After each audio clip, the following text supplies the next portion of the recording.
What's up, reefers? Who wants more reefing? This is Alex Wilson here. That's right, Alex for Coral Sand. This is my video log where I'm giving you hopefully the details and you can learn from my horrible mistakes as we go. So come check it out.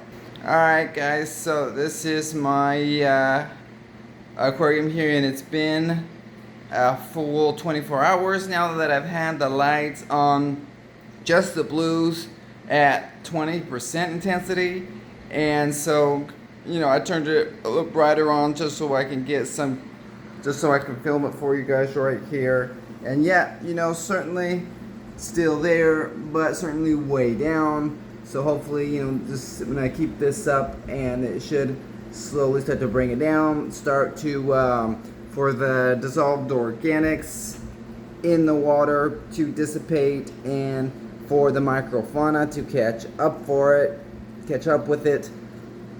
And so yeah, there it is, characteristic brown netting dino flagellates, I believe. It's just horrible situation, the way it is just a netting nightmare, just absolutely nets all over everything here. So here's a good shot of it right here on the crushed coral. There it is. And so I stirred the gravel, of course, as best I could, and this is what it looks like 24 hours later. And I moved the clamp. Well, I just put everything I could back up towards the rocks, the clams, to get them out of the way. This clam hasn't latched on yet to his shell, and but here's the netting. All netted up this way, still streaming up a little bit. There's some streamers up this way. Right, yellow tang, we got brown slime out absolutely everywhere. Got brown slime all over that yellow tang's nose and face. Luckily it's not toxic to yellow tangs yet, but it is certainly toxic to the corals. Just a poisonous netting disaster. So even the corals that don't have that much on them, they are certainly closed up, such as my green slimer there, and Gonioporus over there. Same, looking slightly better, but yep, definitely all messed up. Same Heliofungia. Here's a shot from this side. And so yeah, I got the mushrooms over here. They're definitely all really looking bad themselves. Same thing with the elegance coral and pulsing xenia. Even mushrooms right here are all messed up. And so here's a shot. Certainly oranger mushrooms look a little bit better. Purple mushrooms are just all closed up, as well as the red discosoma. Don't even talk about the philia right there. So let's check out the coral scrubber. And I didn't think anything was down here, but as of today, certainly is some brown slime, netting slime right here on the glass there, and on the back gravel down there towards the bottom. So certainly getting some in here. I guess that's to be expected, but I'm doing the same light routine down here as up top, so that's 20%. And up note down here, I got baby abalones. That's right, I didn't know I had a whole bunch of baby abalones in this sump. I mean, I threw some of the bigger ones down here, but I was thinking, the ones in the 20-gallon quarantine system, those are the ones that did reproduce and are absolutely everywhere. But yeah, here they are, all these red spots you see down here. Red spots. These are the ones that are the characteristic red spot of these baby abalones. So here's a shot of a whole bunch of them just absolutely taken over down here. So really good to get a whole bunch of these guys going. Need a whole bunch more up in the main display. But yep, there they are, baby abalones. And I'm not sure how big these guys actually get. Biggest ones I've seen is about the size of my thumb fingernail.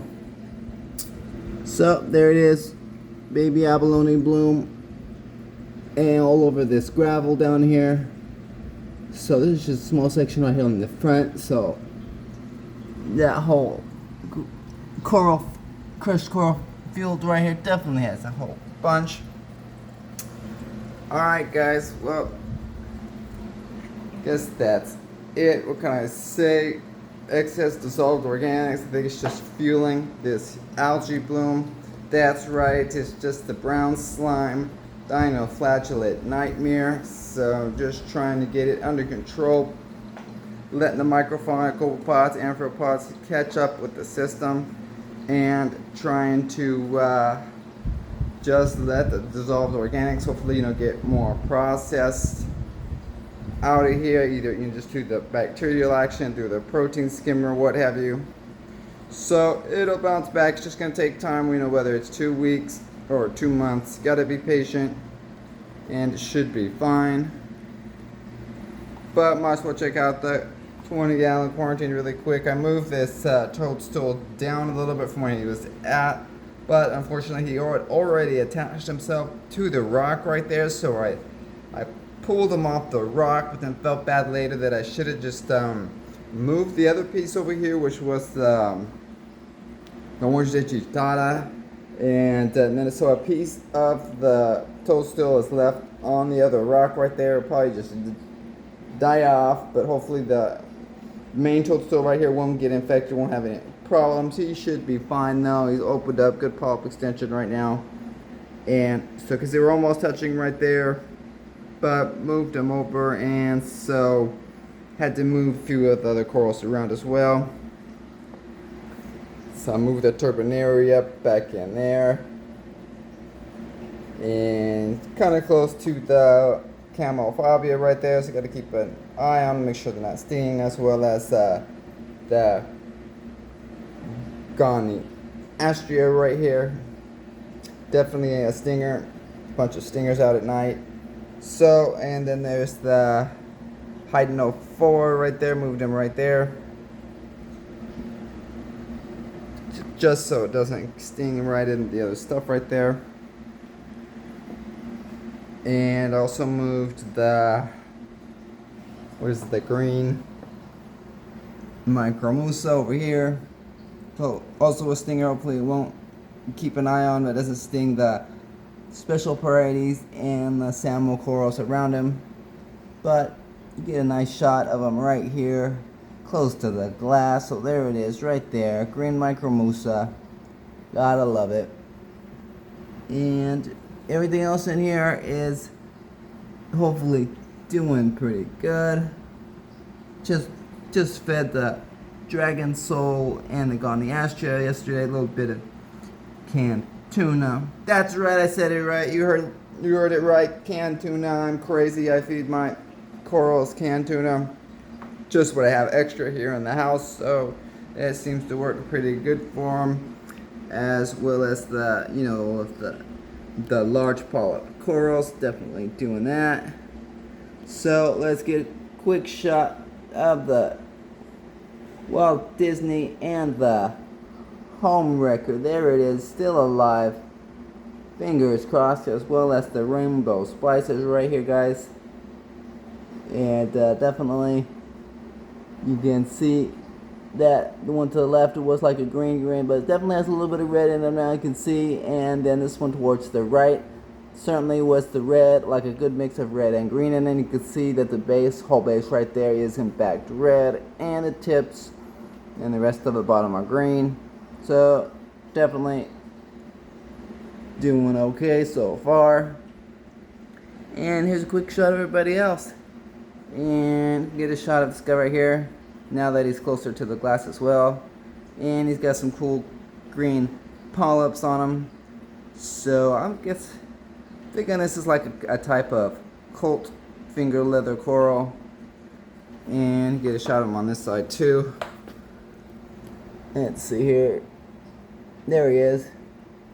So yeah, you look, you got copepods hanging out, living on the base, the same as the toadstool as well. I don't think they do any harm so far. Keep an eye on them though.